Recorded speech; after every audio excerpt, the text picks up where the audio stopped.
Welcome to Core of Space. Our journey begins. The future is closer than we think. In the next 10,000 years, our civilization will evolve more than it has in the past 100,000.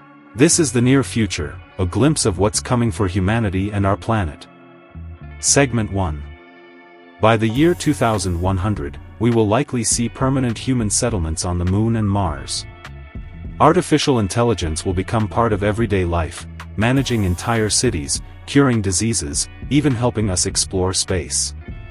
In just 1,000 years, languages, cultures, and even the human body could change. We may become a multiplanetary species, genetically engineered for survival beyond Earth. DNA, brain-computer interfaces, quantum computing, and life extension will blur the line between biology and technology. Death, as we know it, may no longer be permanent. Segment 2. In 5,000 to 10,000 years, our descendants might not even be human in the traditional sense. We could upload our minds into machines, or become entirely synthetic beings.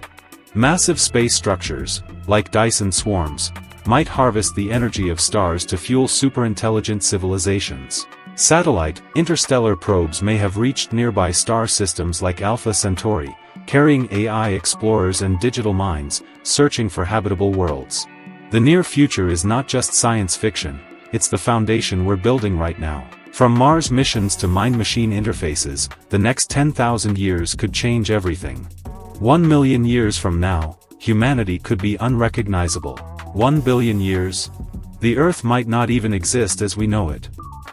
This is the age of galactic expansion, where we leave our solar system, and become a true spacefaring civilization.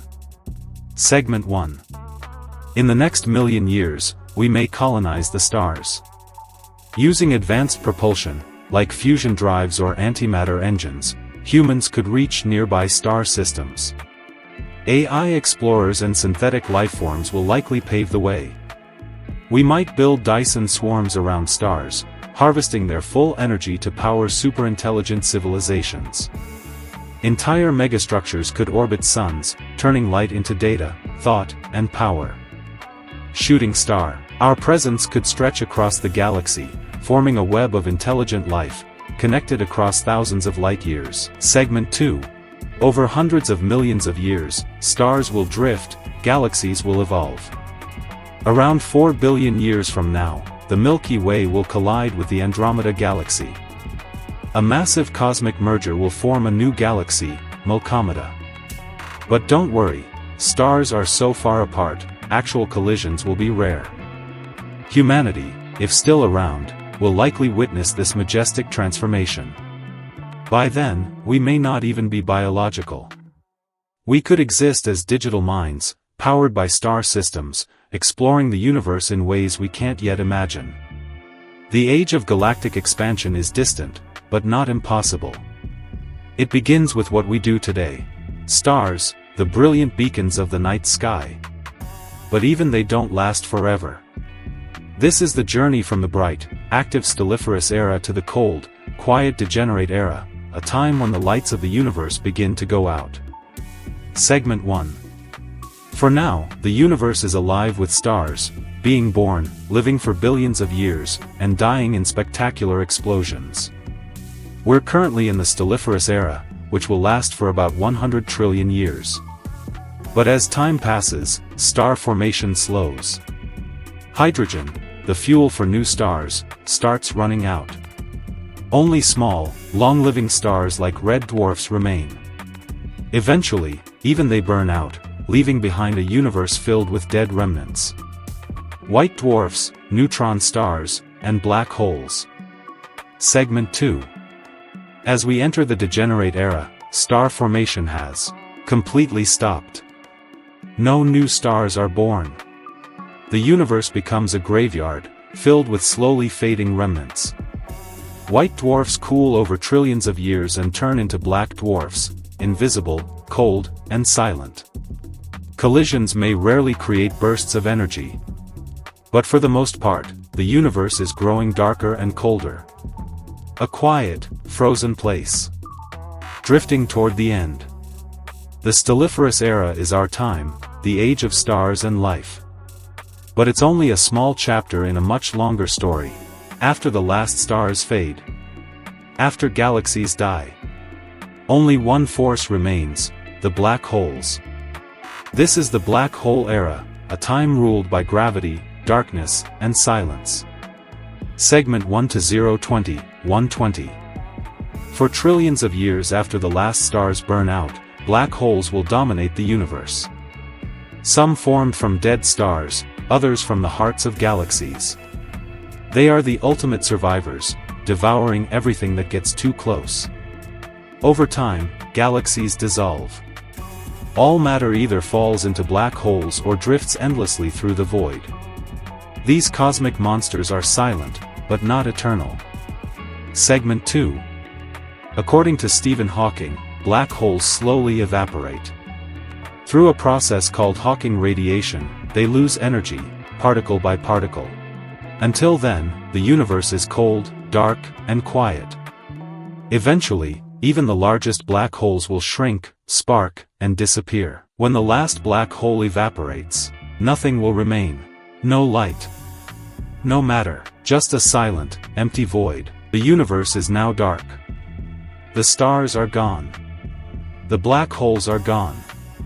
This is the final era, the dark era. A time when the cosmos is silent, still, and nearly empty. After the last black hole evaporates, the universe enters the dark era. There are no stars, no planets, just a cold void scattered with stray photons, neutrinos, and fading particles. Galaxies are long gone. Only the faintest traces of matter remain, isolated and unreachable. This is what physicists call maximum entropy, where everything is evenly spread out, and no energy can be used. Ice cube visuals, infinite black emptiness with low energy waves. The universe hasn't exploded, it has simply faded. Segment 2. This is the heat death of the universe. A state where all thermodynamic processes stop. There is no heat, no structure, just a slow, cold drift toward nothingness. Even time becomes meaningless. With no change, no movement, no events. The universe, in every practical sense, is dead. But some theories suggest this may not be the absolute end. What comes after the end? A new Big Bang? A cosmic bounce? Or eternal silence? The truth is, we don't know.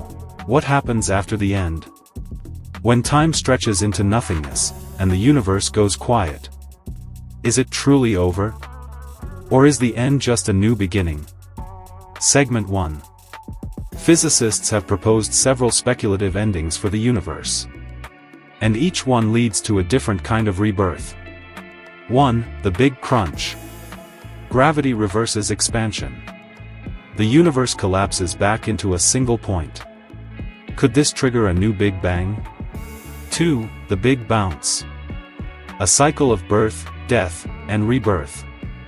Our universe may be one in an infinite chain of cosmic cycles. A universe ends, only for another to begin. Segment 2. 3. Vacuum decay. Our universe may not be in its true, ground state. One day, a bubble of more stable vacuum could appear, traveling at the speed of light, and rewriting the laws of physics as it passes. 4. The Big Rip. If dark energy grows stronger, the expansion of the universe could tear galaxies, stars, even atoms, apart. Brain visuals, strange abstract visuals representing new physics and unknown realities. In these scenarios, the rules of reality change. But out of destruction, a new kind of universe might emerge. Outro. Maybe the end is just another doorway. A reset. A rebirth.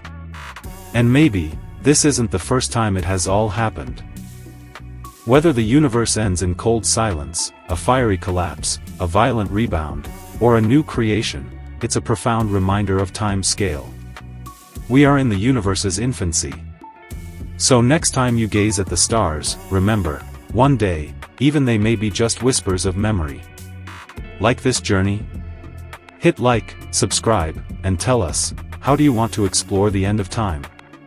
This was Core of Space, where the final frontier extends beyond the horizon, and time itself. Please subscribe the Core of Space. Thanks.